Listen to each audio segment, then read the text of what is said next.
pangalan nyo and saan church po kayo nagsisimba? Ako si Pao, Flowery Kapati, at ang asawa ko. Yes, ako si Emmanuel Kapati Saan church po kayo nagsisimba? sa COG Si OG Clark. Clarkview. So, ang tanong ko lang po, bakit po kayo born again Christians? Okay, so, Go. ikaw Ito ka na. muna. Sa akin, bakit ako born against Christian?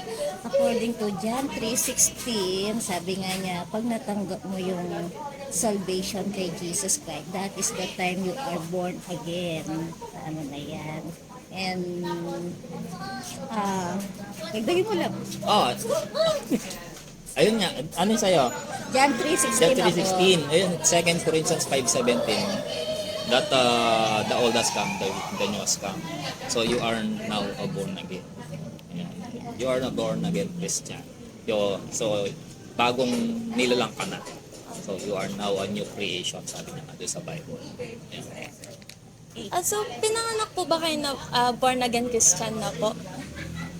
Sa side ko,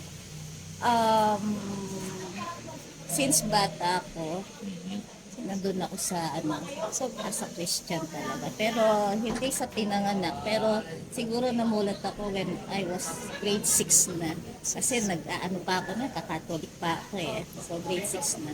Ako rin po, nabinyagan po ako noon. Pero nung maliit pa po ako, dito na po kami nag-church. O diba? Mostly ganun yan. Opo. Kayo rin? Kaya same lang kami. Kung ano yung ginawa niya nung mabata siya. Parang alam ko na nung bata siya. Ano din, kasi Catholic din. So, nung katulad ng family ko, same lang rin. Catholic, so kung ano yung sa parents ko. So, nung nagkamulat na sa mundo, and then we are so, of course, you have a friends to teach what is the truth and what is the spiritual beliefs and rights as a human, and ano yung para dun sa espiritu mo. Siyempre, nasan na ako? Nawala ako. Nawala ako? May ginalaw kasi. Sigurado na yan. I-cut mo na lang. Ayusin mo na lang Oo, i-cut mo na lang. Opo. Ano? Yung tanong, di ba, kung kailan ako nag-start, di ba, sa Christian. O, yun. And then, dito, mula nung namulat ako, doon, Di ba nag-start na nagtatrabaho ako. ka na noon? Nagtatrabaho na ako noon. Then, my best friend, ito, Best friend ito ka kami niya. nagkakilala. And, Dinala ko siya dito. siya yung kaya, now, from that time, that moment, doon na din ako nabago. Ayun, yun yung word doon, nabago as a born again Christian. Even though sa papel, until now, is Roman Catholic. Kaming dalawa. Sa Yes, yung and NSO. Sa NSO, Roman Catholic pa rin. So, hindi ko babaguhin yun kasi ang importante pa rin naman is yung what you have, what your belief.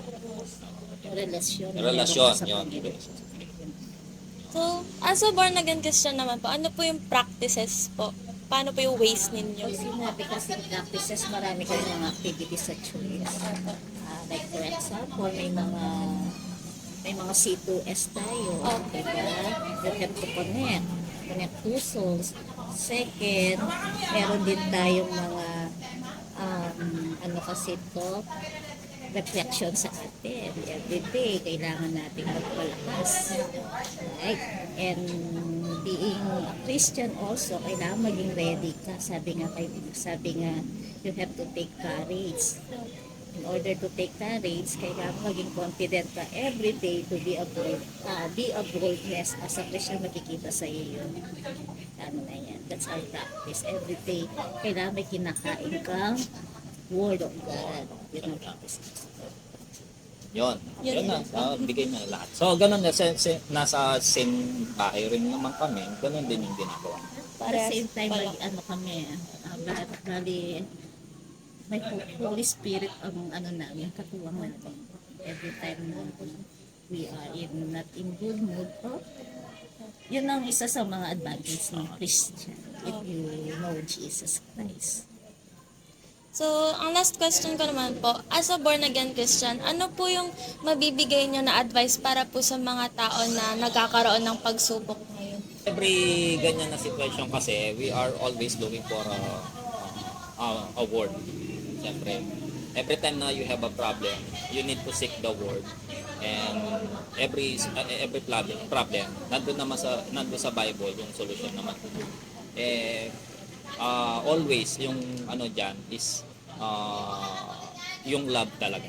Number one talaga yung love. And then kaming couple, every time na we are in a problem, always yung word na gasgas na Romans 8:28 kami diyan lagi. All things work together for good for those who love Jesus. Yun yung laging word namin pag ganyan yung sitwasyon. Kasi hindi ka naman hahayaan dun sa sitwasyon mo. Hindi ka hahayaan ng Lord sa sitwasyon mo na lagi ka lang nandun. Nandyan palagi si Lord na tutulungan ka at may gagawin siyang solusyon dun sa problema. Yan. Sa akin naman, bilang sa mga, pagka may mga nagkakaproblema ganyan, actually, very, ang depression, especially social media, right? Sa akin, kailangan maging malakas ka. Sabi nga, meron kang isang salita sa Panginoon na katulad ng you have to trust God whatever happened to you. Kasi ang mundo, nandito na. Imbis na you will embrace the word, you have to make a difference as a Christian.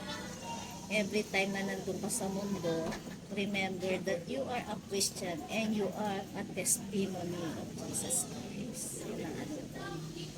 And isa lang no na mahal ka ng Panginoon despite and despite.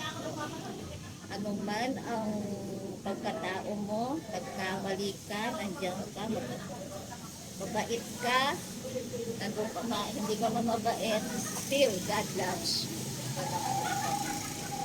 That's a Christian. Whatever happen, no condemnation. Ang ganda po. Na-touch po ako. Thank you po. Thank you po. Magandang umaga po. Ano po yung pangalan ko? Ako si Federico Kayanan, Rico for short lang. Kari ko, yung, meron po akong ilang question. Yung first question ko po, di ba po marami na pong religion po ngayon. Bakit niyo po napili ang Iglesia ni Cristo po? Actually, simula bata kami, iglesia lang talaga kami. Simula, handog kami, yung mga lola at lolo ko, sila kasi yung pinakaunang iglesia doon sa amin. Kaya simula yung mga ninuno namin, talagang iglesia na sila. Kaya, actually, yung mga ninuno namin, dati din Katoliko. So, yung panahon nila, talagang, dahil nakita nila yung sugo, na-convince din sila, kumbaga, naikayat sila na makinig sa araw ng iglesia. So, yung panahon nila, sila yung kauna-unahan na naging iglesia sa lugar namin. Kasama po nila si Catholics po. Oo, yan. Nakasama na sila si Catholics noong panahon. Yung next question ko naman po, ano naman po yung pamamaraan sa pagpasok po sa Iglesia ni Cristo po?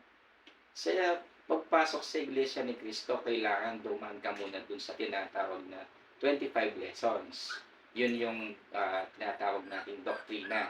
Tapos, meron tayong tinatawag na pagsamba. Yun ang pagsubok o susubukin ka kung talagang ikaw ay mananampalataya bilang magiging iglesia ni Cristo.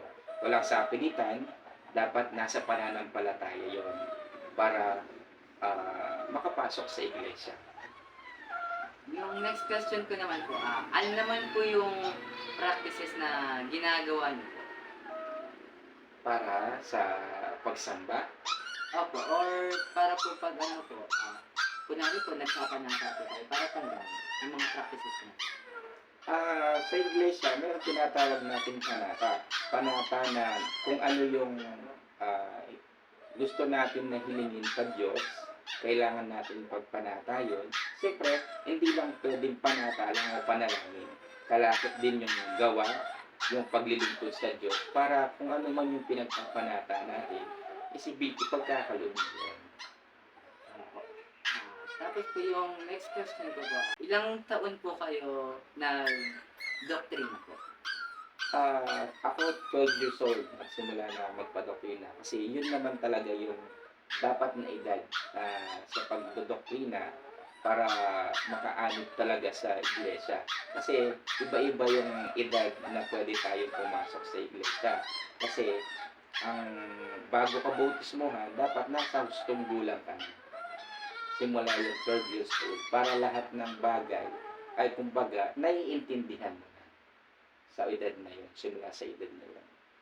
Yung next question ko naman po, di ba po marami na po tayong na problemang pinagdadaanan? Paano niyo po ito hinaharap? Sa pamamagitan siyempre ng pananalangin sa Diyos kasi wala naman po pwede na lapitan at ipagkaloob lahat ng kapanatagan natin sa sarili, sa puso at isipan natin, kundi ang Diyos lamang. Kasi siya yung nakakalam ng lahat, siya yung may likha ng lahat, langit at lupa, siya yung may gawa. Kaya marapat lamang na sa Kanya lang natin idulog kung ano man yung mga bagay na hindi na nararanasan natin na suliranin o kahirapan sa buhay. Yung last question ko naman po, ano po yung advice niyo po sa atin or sa kanila po na manonood? Ano po yung advice niyo po sa mga pinagdadaanan po nilang problema? Ang advice ko may bibigay, siyempre, laging magtiwala sa Panginoong Diyos sa kaniyang magagawa, laging manalangin kasi sabi ko nga, siya lang ang pwedeng makakatulong sa atin. Pwede tayong lumapit sa mga tao na hingin ng payo o advice. Pero higit sa lahat, dapat unahin natin na tumawag sa Panginoon para lahat nga ng mga suliranin at ng problemang nakakaharap ngayon is talagang mawawala yan sa tulong ng Panginoon Diyos. Okay na po, thank you po.